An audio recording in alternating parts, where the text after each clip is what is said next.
vamos con el tema del día, el tema del dólar, y no sabemos todavía, no terminamos de identificar, yo por lo menos, si hay negligencia o decisión en el gobierno de que suba la divisa extranjera. Está con nosotros Víctor Hugo Morales. Víctor Hugo, ¿cómo le va? Muy bien. ¿Se sabe, Julia, cuánto dinero invirtió el Banco Central, además de aumentar las LEVAC? 504 millones de dólares, esa es la cifra que recién el Banco Central acaba de informar. Nosotros habíamos dicho 520, que es lo que algunos estiman incluso antes, pero la verdad que sacrificó mucho y recordemos que fueron 4.300 millones de dólares la semana pasada. Estamos en 5.000 millones de dólares. Bueno, el dólar, sé que vamos a hablar del tarifazo. Mi tema hoy es el Estado delincuente. El Estado delincuente, y voy a tratar de mostrarlo, pero me interesa muchísimo también participar un poco de lo que ustedes tienen preparado sobre el tarifazo después. El tarifazo me parece que todavía no llegó para nada a lo que va a hacer, porque el dólar, el aumento tremendo que ha tenido, pese a que el Banco Central tiró otra vez por la ventana 500 millones de dólares y ya van como 5.000 millones, no lo ha podido detener. No nos olvidemos que las tarifas están dolarizadas, en consecuencia no hemos visto todavía la verdad del tarifazo del que estamos hablando. Y recordemos algo que nos contaba, que conversaba Julia con Nico Gandini la semana pasada, la anterior, que este invierno, si vos, esto para la gente también, o para que tenga cuidado, o para que se vaya haciendo la idea de que le van a venir facturas monstruosas, porque si vos consumís lo mismo o más de lo que consumiste en el mismo ejercicio el año pasado, en gas te va a salir el doble, claro, un 100% más a la tarifa que pagaste en el mismo periodo del 2017. ¿Vos sabés lo que me preocupa y que también lo quiero compartir con ustedes? Además de que ese tipo de tarifas van a ser muy abultadas y muy difíciles de pagar. Regresando al tema del dólar, en su momento en diciembre, alguien que sabe mucho de la materia me había dicho antes de que se disparara, ¿viste este rum rum que surge? Si tenés algo de pesos, comprá dólares porque viene un salto importante, pero va a ser el único salto. Bueno, yo no tenía demasiados, lo poco que tenía lo compré, finalmente se dio ese salto y 3 meses después volvemos a hablar de la misma situación, con un dólar muy alto y con un aumento que no sabemos hasta dónde puede llegar. No sé cuál es la referencia que se puede tener o qué se puede esperar con un dólar tan elevado, casi a 22 pesos. No conocemos todavía el precio verdadero del dólar en la medida en que el Banco Central está poniendo 500 millones de dólares hoy. ¿A cuánto se hubiera ido el dólar? ¿Cuál es el precio real si tuviéramos la famosa flotación de la que ellos siempre han hablado, si no hubieran puesto esos 500 millones de dólares? ¿Qué hubiera sucedido?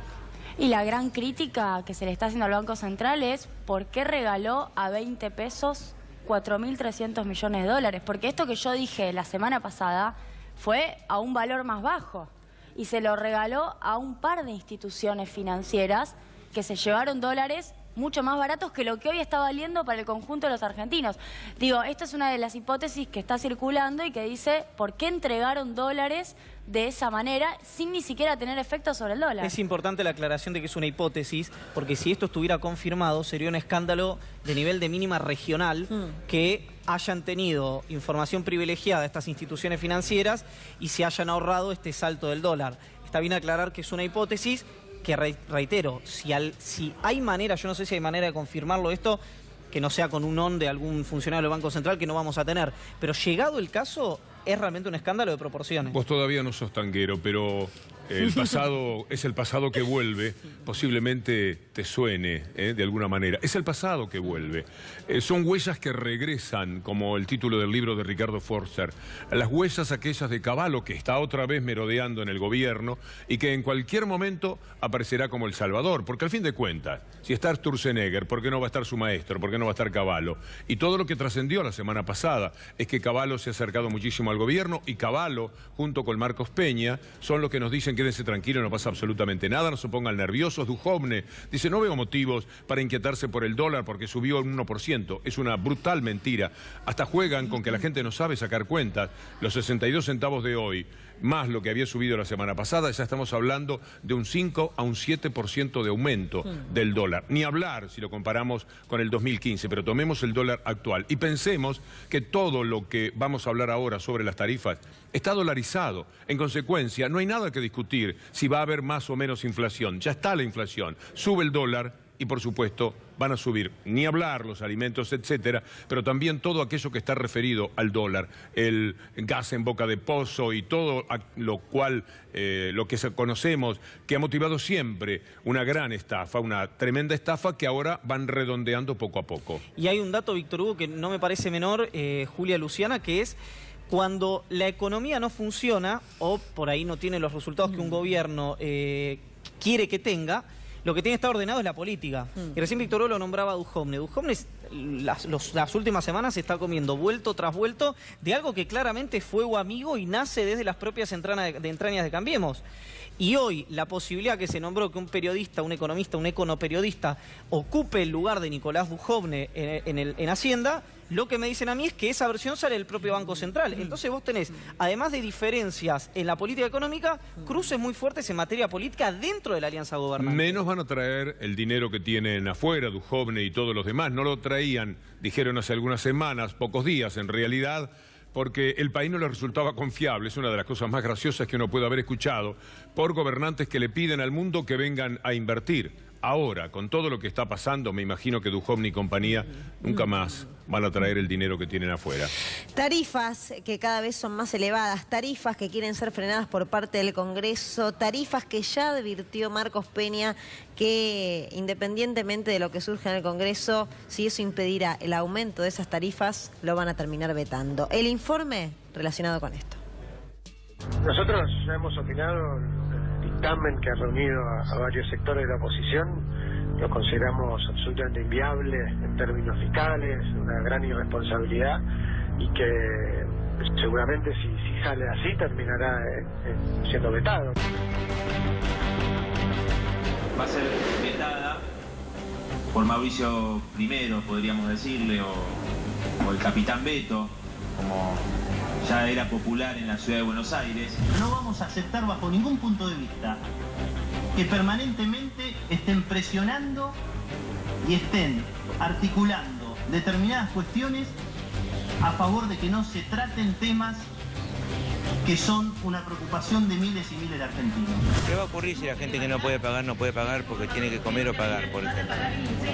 Supongamos que yo pueda pagar y pago entonces con bronca, pero pago. Pero el que no puede pagar tiene un costo político muy alto esto si viene el veto. Lo primero que me gustaría saber es si están de acuerdo en que las tarifas no aumenten más de lo que aumenten los salarios. Y esto es una lógica muy sencillita. El Ejecutivo a esta altura nos había dicho que íbamos a tener una inflación entre el 8 y el 12%. Vamos a tener una inflación del 25%. Nos habían dicho que íbamos a tener una economía donde se estuviera recuperando el poder adquisitivo de la gente. Todavía no terminamos de recuperar la pérdida del año 2016 del salario real. Es muy difícil decirle a la gente que ya viene aguantando desde los primeros aumentos y que ya viene sosteniendo a este gobierno en su gran mayoría, más allá de estar o no de acuerdo políticamente con el gobierno, y que viene haciendo un esfuerzo, aun cuando la inflación está más alta de lo que habían prometido, aun cuando los salarios vienen perdiendo poder adquisitivo.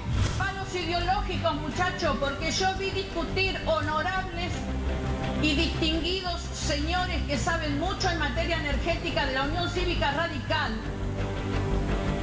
en la audiencia pública respecto a lo que se estaba haciendo.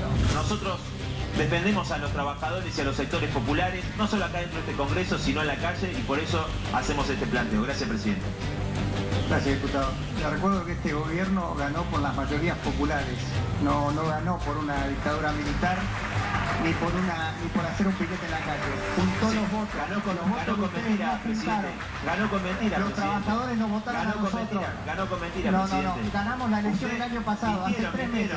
Hace 3 meses. Es un intento de frenar cualquier tipo de medida que afecte los intereses de los empresarios, de las empresas de energía, de las petroleras, etcétera. Y mientras se ponen nerviosos, hasta el acting sobre este tema, sin embargo nos piden que tengamos tranquilidad frente a la fuga masiva de capitales que está ocurriendo en el país. Yo respeto a aquellos que son coherentes con las decisiones políticas y que bancan a través del tiempo esas decisiones políticas. Ahora, lo que me parece que fueron políticas desacertadas, porque nos llevaron a esto, a donde estamos hoy. ¿Por qué estamos hablando de tarifazo? ¿Por qué estamos hablando de todas estas cuestiones? Estamos hablando de esto porque la energía no estaba concebida como un bien consumible y que había que dar pago. Había que donarlo, supónganse. Bueno, muy bien, esa terminó. Hoy nosotros tenemos otra visión sobre este tema. Desde el chiste de las cuotas, a mí me lastima el alma ver al diputado Negri en la puerta de la Casa de Gobierno diciendo que la solución eran las cuotas.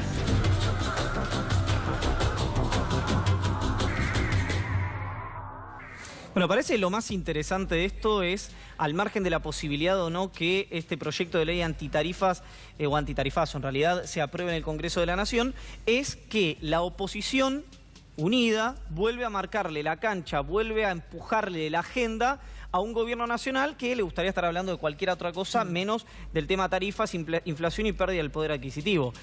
Y no es el primer ensayo, igual para quienes por ahí se están entusiasmando del otro lado de la pantalla. Lo que me dicen a mí desde el Congreso es que hay mucha más unidad dentro del Congreso por los temas que el gobierno se niega a tratar que una verdadera unidad por fuera del Congreso, pero que como todos vimos está trabajando para eso. Pero lo importante aquí es que Macri, según Marcos Peña, va a vetar la ley. La va a vetar porque está defendiendo el dinero propio. No nos olvidemos quiénes son los grandes ganadores en la historia del tarifazo. Los perdedores ya sabemos quiénes son. Millones y millones y millones de argentinos cuya calidad de vida desciende. Pero los grandes ganadores son las empresas. 1.700% de aumento. Una vez más las empresas, cuando les condonaron una deuda de 30.000 millones de pesos. Y además ganan las empresas porque en Nueva York cotizan 484%, quizás hoy 520% más caro. Cuando Peña anuncia que van a vetar, le está diciendo a esos inversores, a esos compradores de acciones, que las empresas que lucran con el padecimiento de los argentinos van a ganar todavía más dinero. Y no nos olvidemos de la reforma laboral, porque entre tanta información y tantas noticias, por ahí perdemos de foco algunos días lo que tiene que ver con la reforma laboral, muy perjudicial para los trabajadores en la mayoría de los puntos que deberán ser tratados. Sí, como les decía, mi tema, después de una pausa seguramente, es el Estado delincuente y trataré de fundamentar una expresión de este tipo. Pero sobre los tarifazos, yo quiero acercarles, Luciana, Iván y Julia, un material breve que podría multiplicarse por 10 o por 20 porque los casos son muchísimos. Primero vamos a mostrarles un panadero de Rosario, Gerardo Di Cosco, que preside la Asociación de Panaderos en Rosario. Se han cerrado varias panaderías y él está contando su padecimiento casi con lágrimas en los ojos de lo que significa tener que aumentarle el pan a la clientela de toda la vida, porque las tarifas lo están llevando a encarecer cada vez más el producto. Es desgarrante decirle a un compañero de trabajo, porque uno es un laburante y labura a la par de la gente que tiene tantos años de trabajo, decirle te quedaste sin trabajo porque no vendo más, porque mi negocio no da para más, con todos estos aumentos salvajes en las tarifas y la caída del consumo ya es inviable en nuestros negocios. Y no, es doloroso, le digo, cuando usted me sabe el dolor que yo siento, porque vengo de mi abuelo panadero, mi papá panadero, mis tíos panaderos, es dolorosísimo esto, y ver la cantidad de pibes y de abuelos que pasan todas las noches a pedir algo por la panadería. Dolorosísimo, no tengo palabras a veces para expresarlo porque me emociona, pero discúlpeme, ¿no? Pero me emociona tanto esto porque me duele tanto. Y ver los pibes en patas, literalmente, venir a pedirte, es muy doloroso, Víctor Hugo. Gerardo Di Cosco, rosarino, esto lo están padeciendo todos que tienen panaderías. Imaginen ustedes ahora cuando lleguen las nuevas tarifas, las que tienen que ver con el dólar. ¿A dónde va a ir a parar el precio del pan? Que en la provincia de Buenos Aires, no sé en Capital en este momento, pero se habla de 60 pesos el Sí, kilo. arriba de 50 pesos, seguro también en Capital Federal, un incremento muy notorio. Y a este gran testimonio que vos mostrabas y que será el puntapié inicial también para tu análisis, la mayoría de los panaderos tienen el mismo discurso, ¿no? Y la dificultad de poder sostener una pequeña empresa y de poder sostener una empresa familiar como es el caso de este muchacho. Ayer cuando hablábamos del 1 de mayo, me permitía hablar también del enorme cinismo de Macri, porque fue al Cuerpo de Bomberos Voluntarios. El Día del Trabajador va donde están los voluntarios, en la semana en que la Corte Suprema de Justicia había dicho que voluntario no es trabajador. Un acto de una hipocresía feroz. Pero hay algo peor todavía, porque yo no sabía que en ese mismo momento, cuando él visitaba a los bomberos para celebrar el Día del Trabajador, los bomberos de San Telmo se iluminaban con velas, porque lo que les ha llegado de luz les impide pagar lo que las tarifas indican. Bomberos con velas mientras Macri celebraba el Día del Trabajador, justamente visitando un cuerpo de bomberos voluntarios. Esta es una realidad. Los bomberos voluntarios son los que encontramos en cualquier esquina y a mí me duele mucho cuando no les dan nada, porque alguna vez necesitamos de los bomberos. Siempre un bombero va a aparecer con todo su coraje y toda su valentía para hacer algo por nosotros en nuestra vida. Hay que ser generoso, pero de eso prácticamente es que se nutren, de lo que la gente le pueda dar cuando en la esquina paran y entregan su bono de 20, de 30, de 50 pesos.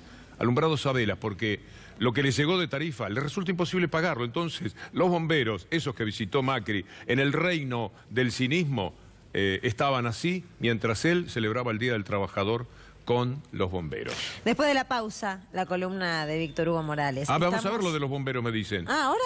Sí, Macri visitando a los bomberos, a ver. Acá en el cuartel de los bomberos voluntarios de Vicente López, compartiendo con ellos una linda charla sobre uno de los trabajos tal vez más lindos y más comprometidos con la comunidad. Aprovechando este momento, le deseo a todos los argentinos un feliz Día del Trabajador y a seguir juntos construyendo la Argentina que soñamos. ¿De qué me río, no? Porque esto es patético. Es el primer ciudadano, así lo han designado, así lo han puesto las corporaciones. El Día del Bombero se permitía decir esto. Los bomberos de San Telmo los bomberos voluntarios de San Telmo estaban iluminándose con velas. Ahora sí, después de vender el menú y un combo difícil de poder analizar, por lo menos para nosotros, te estaremos escuchando después de la pausa. Estamos en C5N. Estamos en el diario. Ya regresamos.